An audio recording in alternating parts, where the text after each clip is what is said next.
this space, providing technical assistance or supporting the electoral process in one way or another. This is quite, a period where we have a lot of heightened, engagements and interactions around, of course, the elections and the electoral processes. Thinking ahead, of 2023, I think this is quite a defining elections for the country as a result of several reasons. For one, you can see that the incumbent, president is not on the ballot, so he's not running for office.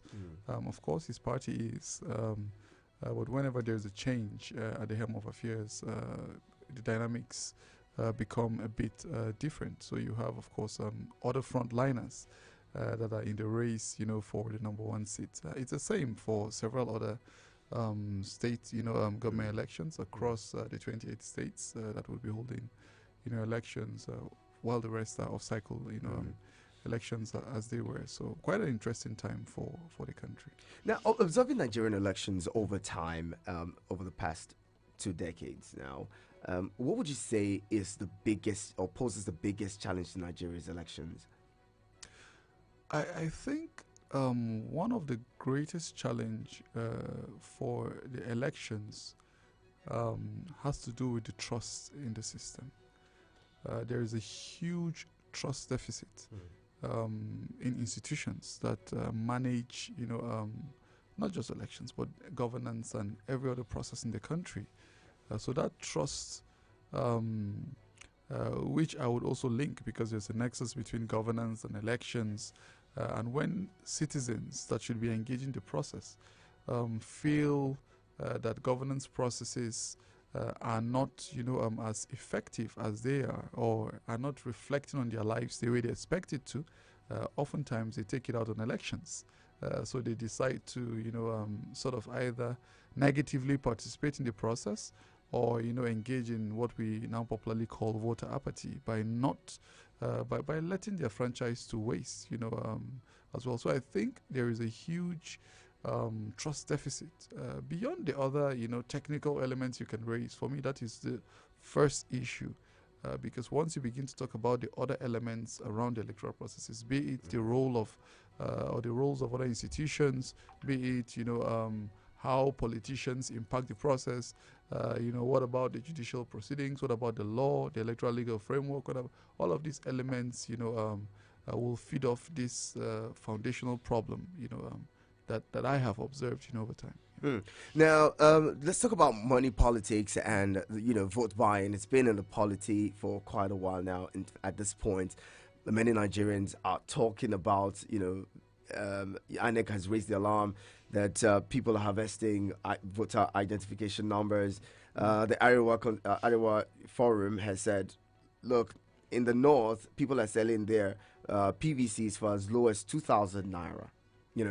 At this point, what do we do? What can we do to eliminate money politics and the issue of money bags being the ones in control of the elections every time the elections come up?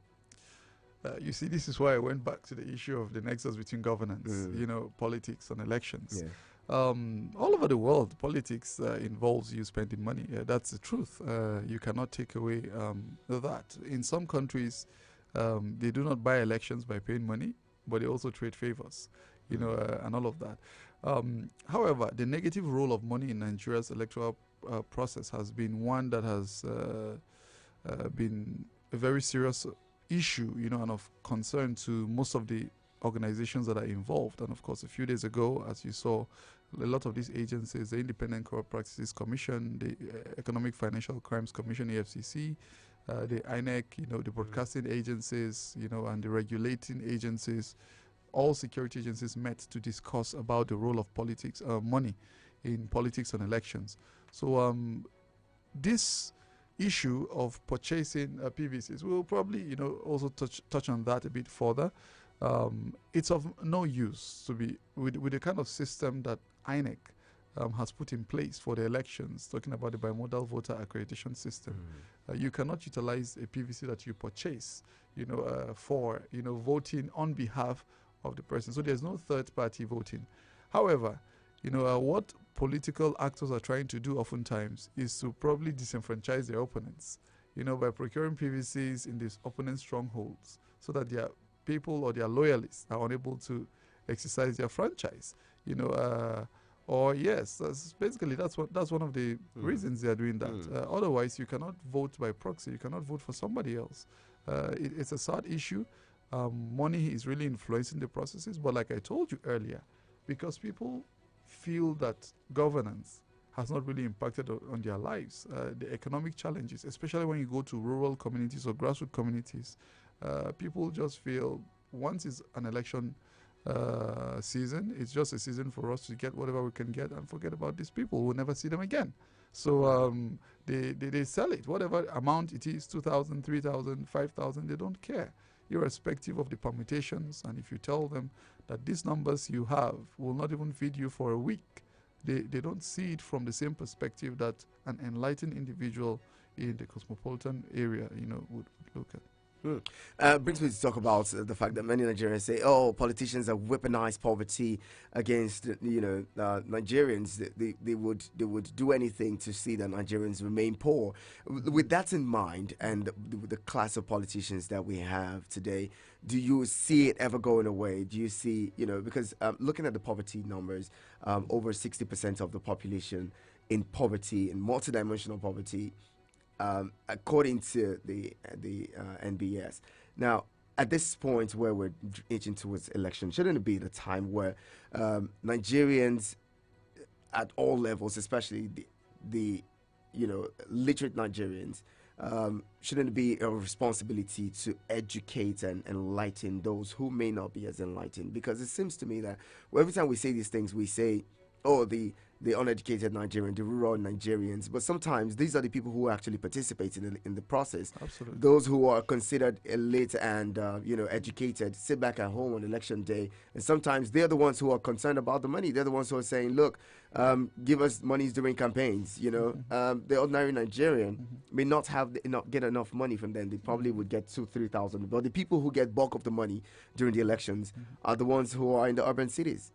Yes, it's of a huge concern, certainly. But what can people do? I would tell you for sure. I was in a discussion with some key influencers last week in Lagos, and we're discussing on the work they have been doing when it comes to the electoral process, and how they have been mobilizing. And I would tell you for sure, I know of so many celebrities, at present, that are putting themselves out there for free to see that they are enlightening Nigerians, and educating so many people on engaging positively in the process and ensuring that you do not, sell off, your franchise for no matter the amount. So I know that there are so many people doing that. But again, at the grassroots level, this is where the numbers are. I wouldn't say that those who are enlightened do not engage the process. I know that, following what had happened in 2020 with the NSAS revolution, we have a lot of interest, and you could see the numbers with young people constitute over 60% of the new registrants for the INEC, process. The young people have taken it upon themselves. Those who are enlightened, those you think as tech savvy on the social media space and do not go out to vote, they've made it an obligation on themselves to go ahead and participate by first of all registering, which they all did. Right now, I know that a lot of them are out there trying to collect their PVCs since the process commenced on the 12th of December. So I know that they are doing a lot. However, at the grassroots community, where we need, a sort of influence that will guide these, individuals towards making a very rational decision, it's a bit difficult because if you expect, for instance, I would want to do that. So I speak within my network, within my sphere of influence, but going to my village, as often as I should, to be able to, engage and enlighten, I don't have that platform like a politician will. So, of course, you see that the politicians, they already have a structure, like the word structure. They have a lot of followers down there from a very remote community that you would not even expect. They have individuals that are spreading their own message. If I don't have that sort of network, then it limits my spreading of my message, and they have more access. So yes, they've really weaponized poverty. and they are using that to their advantage. But all hope is not lost. Like I said, this election is really defining, because you can also see that those people that were considered to be on the social media space are saying, we are going out there, we are going to exercise our franchise, we are going to ensure that our votes really matter and count. And I always say to people, if your votes do not count, why are politicians spending so much money trying to buy you off? That's the question we should ask ourselves. It shows that the vote really matters. If it doesn't matter, they would save those billions that they are spending. They will keep it and use it for something else. But they are making a lot of efforts to ensure that they're able to procure the franchise of each individual that they are able to, that is able to respond to them, because they know that every single vote counts. And you can see in the case of Oshun in 2018, just a little margin, less than 1,000 votes made the difference. And of course it went to a runoff. And elections are becoming more slimmer. It happened in Sokoto as well, in 2019. Very slim margins in Bauchi State. If you check the numbers, less than 2,000 votes were defining who the winner is. So you can see that elections are getting much more competitive because people are getting involved. And the more these messages are going out there, even if the numbers are coming in 1 today, 2 tomorrow, people are getting much more sensitized and enlightened. But I tell you, of course, I know that there's a lot more work to be done if we're going to get to a point where this weaponized poverty no longer has an influence over the decisions people make at the polls. Let's talk about election observation and the roles, because some people tell you, look, these election observers and the likes, they don't really do anything to influence the election or ensure that the elections are credible and at all. The EU just sent its chief observer, Barry Andrews, to observe the 2023 election, and at this point, we're wondering, is it really needed? Do they really play any role in ensuring that the elections are free, fair, and credible?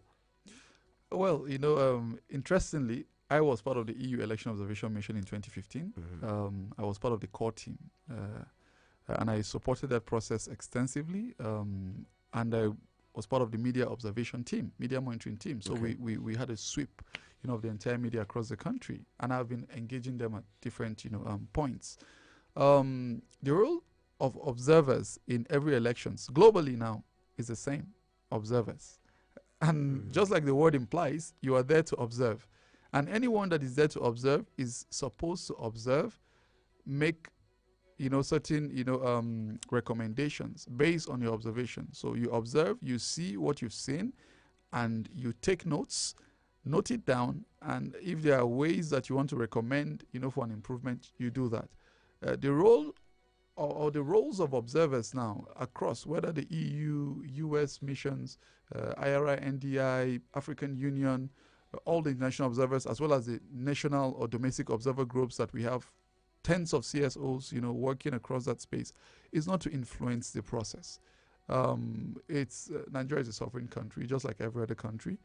So observers come in upon the invitation of the election management body, in our case, INEC, to be able to follow the process, ensure that it complies with certain regulations. So whether regionally and internationally, what are the obligations, what are the standards, governing elections, and how are those ones that have been ratified by that country being adhered to? So they are meant to look at it. Are they complying to the best standards in terms of election operations and election management? What about the legal environment? Are all the processes complying with the legal provisions?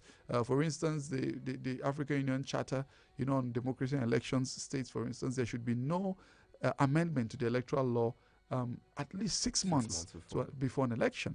But you have sometimes a situation where it happens afterwards, and people will expect you to probably implement some of those, new provisions that have been, inserted. So the observation groups are there to check.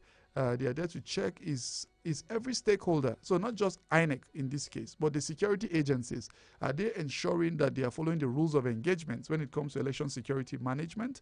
What about the judicial processes? Are the courts, making pronouncements in compliance to what the judicial timelines and regulations state? So they check quite a number of issues. What about inclusivity? Is the election process inclusive enough? Are those groups who are traditionally marginalized, talking about women, young people, persons with disabilities, or in our case, even the internally displaced persons. How inclusive is the process? Are they included and carried along to ensure that they vote? Because we're talking about an important block, persons with disabilities, over 20 million in Nigeria, women, over 50% of our population. IDPs, we have different figures by the UN and different, but at least 3 million spread across the country. This is a huge, important number of people. What about youths? Over 50, 60%. So are the elections conducted in an environment that adheres to all of these international provisions, regional, frameworks that we've signed, and are a party to? So when they check, they also engage with every critical stakeholder. The EU observation group does not make independent, assessment and do not engage, and they are just seated in one block and they come and they write whatever they write, but they engage. It's the same with every other observation groups. They meet with civil society organizations, they meet with the security, agencies, they meet with the judicial groups, they meet with, as many political groups, they meet with all the political parties. They try to engage them, they ask them what their concerns are, how they see the process, and they take notes, and where they are able to provide recommendations. And that is what they are, recommendations. And if I make a recommendation to you, oftentimes I don't expect you, I would not even mandate you to implement. But this is very critical because it also shows the type of cooperation that countries have with one another. So at every instance, it is expected that from one country to another, one region to another, you are able to show solidarity. And this is what it is. To say that, oh, you're not on your own, you're not doing things without guidance. It's like you're in a school and someone who has gone ahead of you, or even your teacher or somebody else has to provide you some form of guidance. Say, okay, this is what I'm recommending. But you are at liberty to either say, I want to implement that recommendation, or not.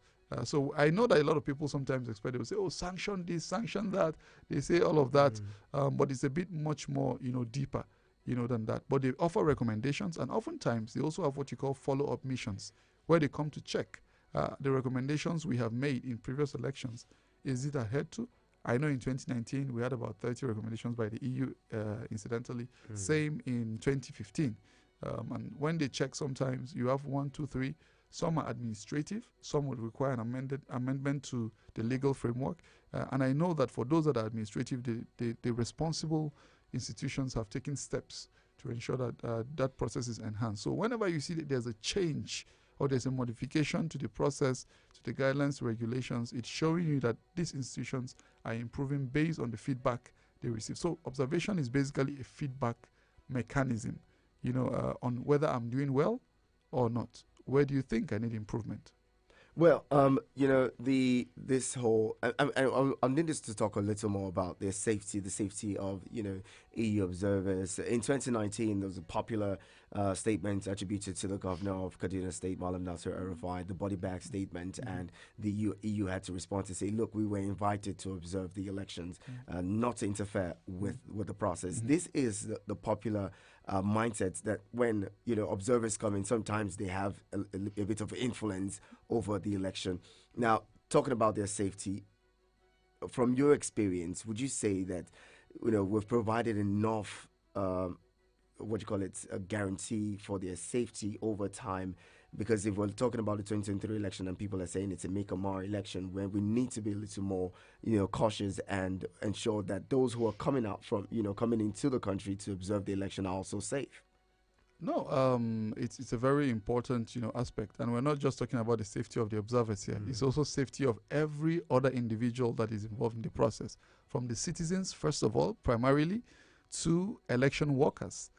So all the ad hoc staff that are being engaged, who are primarily, the core members that the Independent National Electoral Commission engages for this exercise, even the security personnel themselves, and every other party that is going to be involved with the election. So I think election security or safety or security of the entire country at the moment is very, very critical. We know that there are lots of volatile points.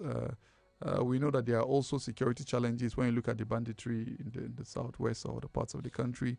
The Boko Haram insurgency, though, seems a bit tamed, but it's still ongoing in the northeast.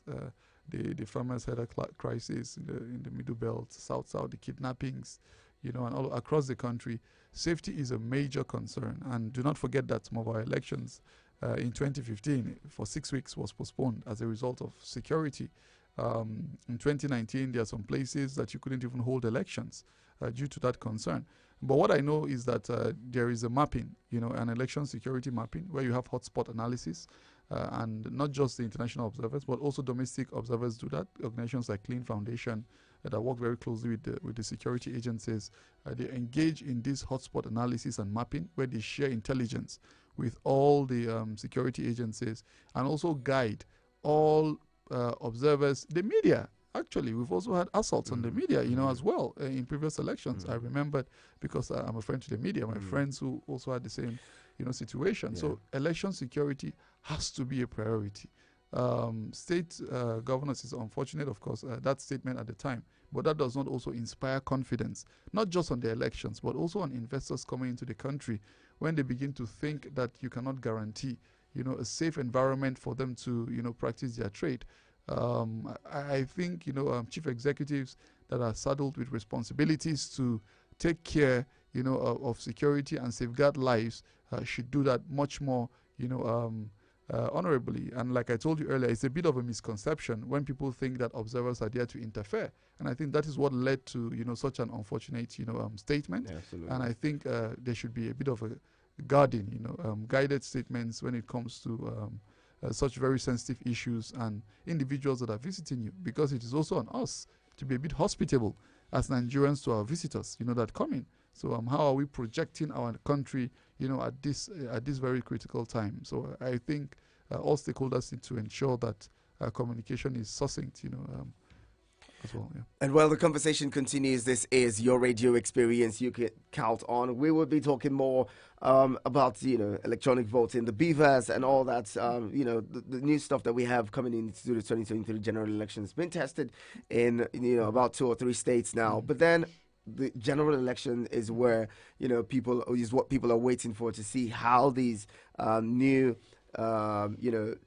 equipment would function and how it would serve them to have a better election come 2023. Keep the conversation going. You may want to be a part of it by asking questions or making your comments and contributions to the conversation. The numbers to call, keep them really close. We open up the phone line shortly. 090-7353-0044 and 090-8766-8888. You can send SMS and WhatsApp messages to 090-9705-4450.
Pulse 102.3 Abuja. And the conversation continues. This is your radio experience. You can count on 9:31 is the time.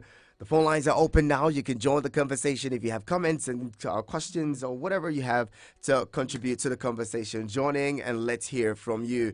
09073530044 and 09087668888. We're talking, observing the 2023 election, and we're talking with Manji Wilson, who is Director West Africa for Lead Beyond. Hello, good morning.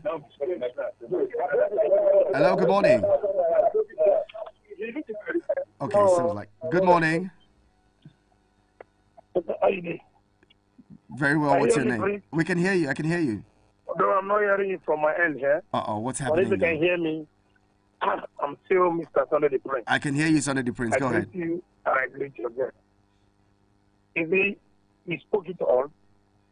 That's why I am urging some of the political campaigns to take their campaign to the rural level. Because some of these big politicians, they tell you where they get their vote is on the grassroots, in the rural area, the grassroots. That's where they manipulate the result. That's where they get what they want. And people in urban cities doesn't cast votes. They didn't vote. They don't used to vote. So they go to rural area to share one model of rights. Sometimes they share sauce. Sometimes they share beans and the rest of that. And people welcome it and get one model of rights. I mean, he will be happy because he felt that one model of rights will take care of him and his family for the whole day. And even though you're telling him that, look, this one model of rice they give you is for entire 4 years, you tell him, look, let me eat the one I see now. Because if this will get there, they will forget you.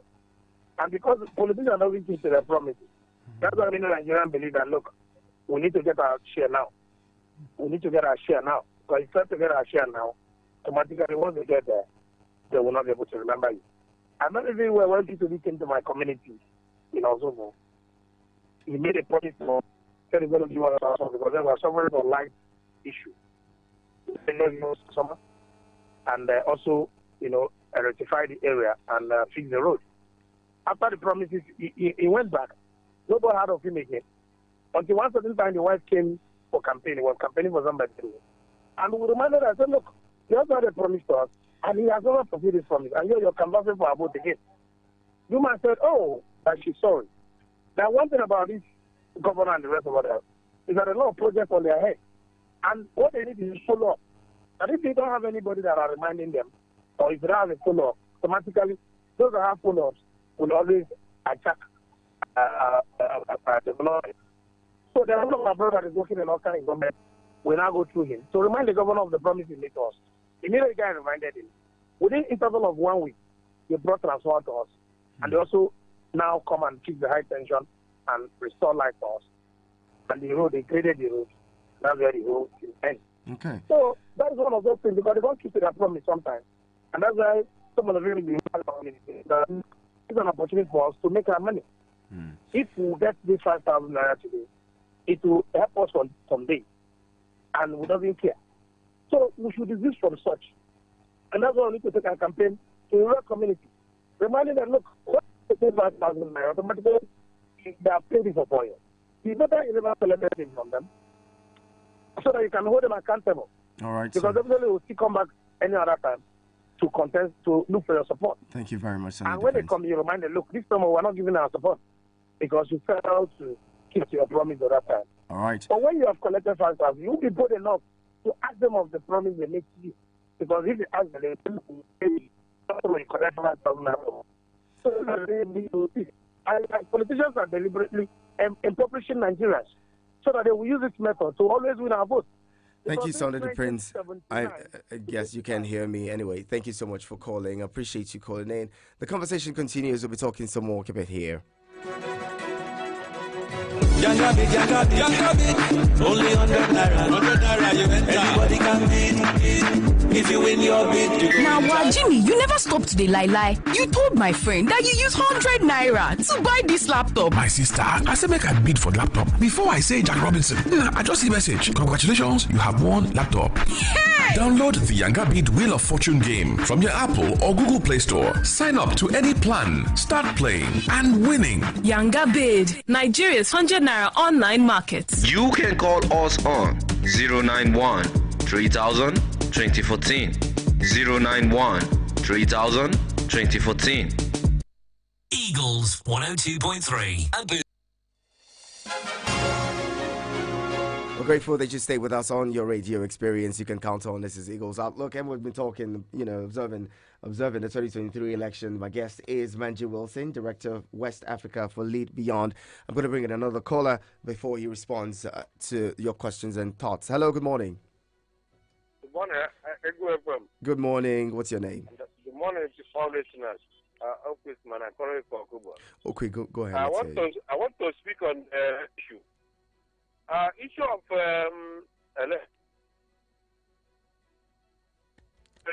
how do you say this politicians going about trying to rig an election by one way or the other. I know it's kind of like it's not going to work for them. What I know in Nigeria is that a Northerner will not succeed a Northerner, and a Muslim will not succeed a Muslim. Yes. Yes, and all these desperate politicians going about trying to rig an election from town to but thank you. Have a nice day. Thank you, Okwi. We couldn't hear some of the things that you said, but thank you very much. But, we'll be addressing your thoughts later. Hello, good morning. Iheanacho. Yes. You have that's all right? I have a cold, yes. Yeah, I know. I feel it from your voice. Thank you.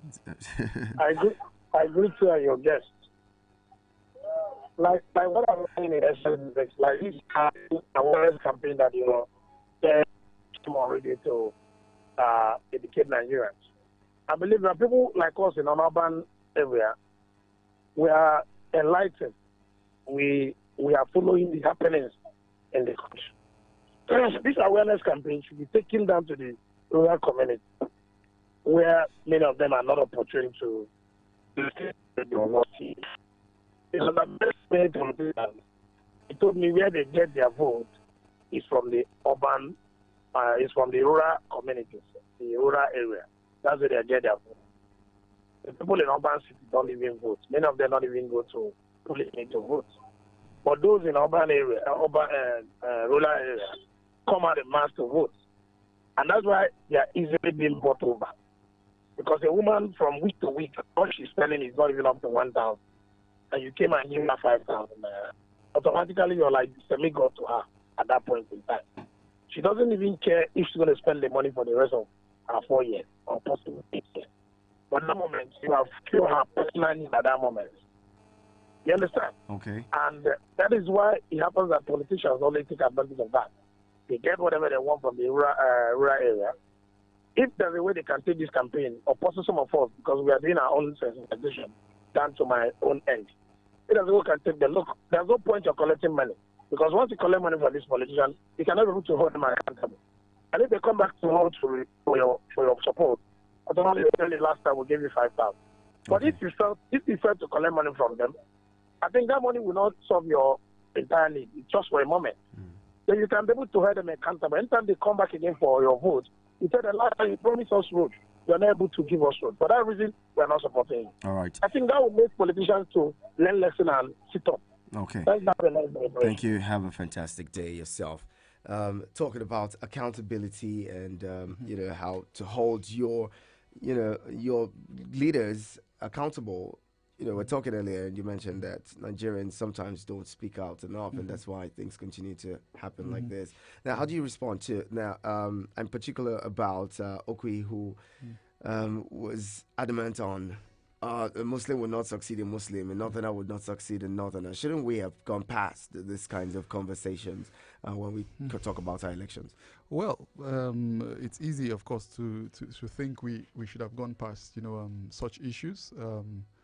However, because of the configuration of Nigeria as a country, there are certain elements you are unable to be able to address, at certain times. And one of those is, the I think is an unwritten code, or the arrangement where you have one person, who is the leader from either a particular gender, the other one, has to be from the other gender, or if there is a leader from one, the deputy or assistant has to be from another tribe, apart from those ethnic, leanings, you now have the religious, dimension where you talk about, from one religion or another.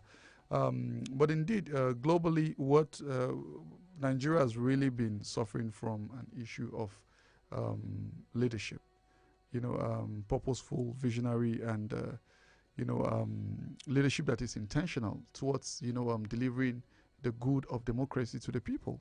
And I think this is why the agitations are a bit loud. If we get to a place where governance and leadership has been able to transform the lives of individuals, of course, economically, then, of course, educationally, socially, and otherwise, you would not have, a process where people would pay less attention, to such things. But when, people still have time, and are not engaged, and are not seeing, government or governance or leaders delivering on the social contract they've signed with their people. Because every single leader that goes to campaign for vote is calling on his followers, to embark on a social contract with him. And when people do not see that these social contracts that they've signed, are impacting their lives, certainly, such other issues become very serious, because they are like, okay, if you're going to be representative of one gender or one ethnic group or one religious, affiliation, then why not mine? And this is a problem, as some people may think it's not relevant, but it becomes relevant, of course, in a country like Nigeria that has all this diversity that we're still trying to manage and better understand, ourselves. You look regionally, it's also the same situation, the 6 political zones. But I think importantly, we just have to get to a point where we are making governance work in this country. Every single elected official is an employee of the people.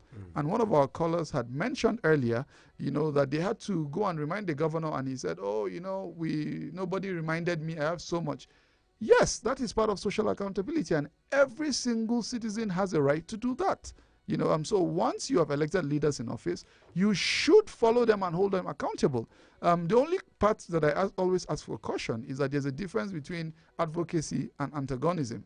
So sometimes you have a lot of antagonists. They just go online and rain insults without being constructive in terms of their engagement. So we tell, citizens, engage them from a constructive angle, bring out the facts, raise what they have said. How many people go back to check the manifesto of these politicians? The moment they win elections, they dump it somewhere. Have a scorecard for them. Raise this manifesto. You said at this time you want to do this. You have platforms, the media houses, you have social media. Use that for your engagements rather than go on, oh, it's APC, it's PDP, it's LP, it's SDP. You are insulting each other, on social. That shouldn't be the direction. Use what these people have made, the promises they've made, the documents that they've used, this social contract you have with them. Bring out this manifesto, check the promises they've made to you, hold them accountable. And where they failed, of course, even in school, when you score below a certain margin, whether it's 40 or 30, it's called a fail. Do not return them. You are not promoted.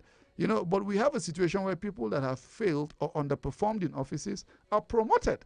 To offices, because sometimes, again, with Nigerians, what I've also realized is sometimes as long as it's my own bad person is okay.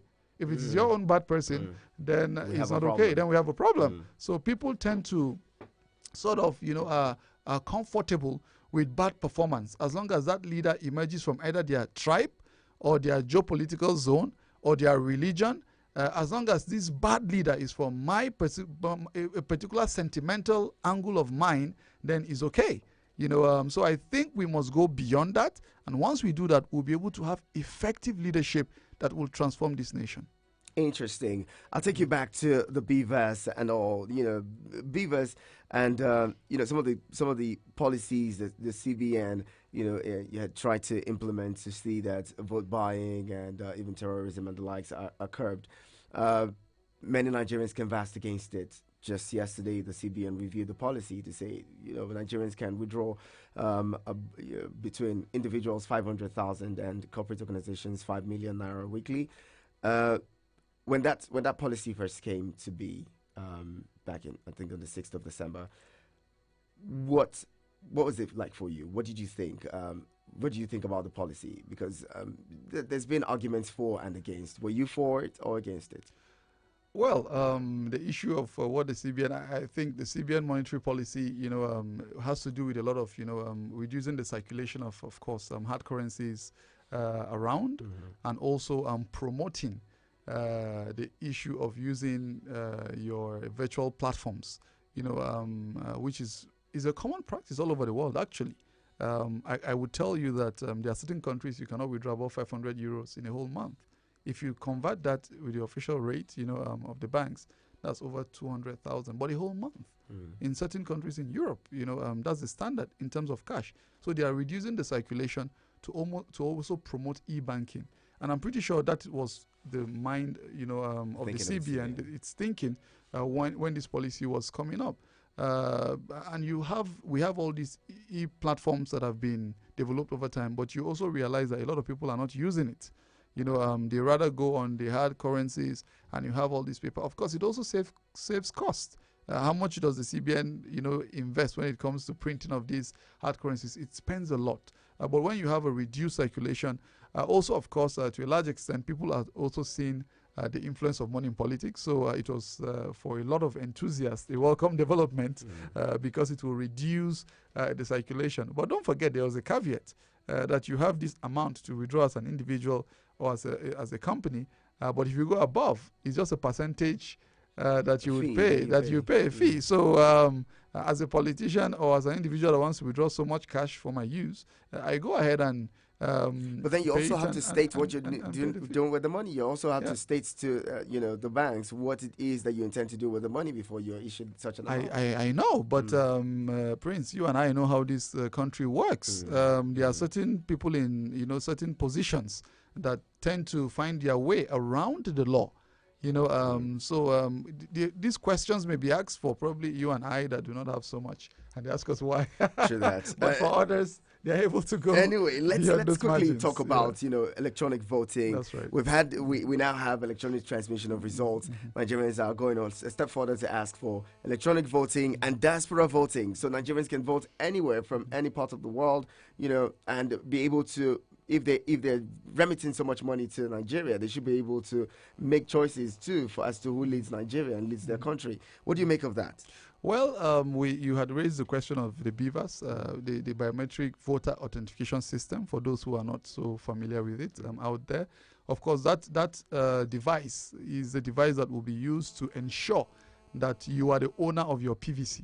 So, and it has a dual or a triple means of identification, because it can normally read the barcode that you have on your permanent voter's card, or it uses your facial recognition, which is to a large extent 99% accurate, or the alternative fingerprint, which had failed in previous elections using the smart card reader. So the INEC had thought of improving the system, and this is what we're talking about. There's no perfect system everywhere in the world, but you must improve upon it. So you see that there's a deliberate attempt to continue improving on the technology that INEC has been deploying. Now we have the upload. I don't want I'm a bit cautious using the word transmission, because it is not going to be used for collation. So once you have the results online on those portals, on the INEC results viewing portal, it's there. People can use it for collation. But because of the law, you do not declare once the results are online. It has to go from, of course, the polling unit to the ward, collation center, local government, state, and president. For the case of president, it comes to the national collation center. What these systems have done is to improve on the transparency of the electoral process.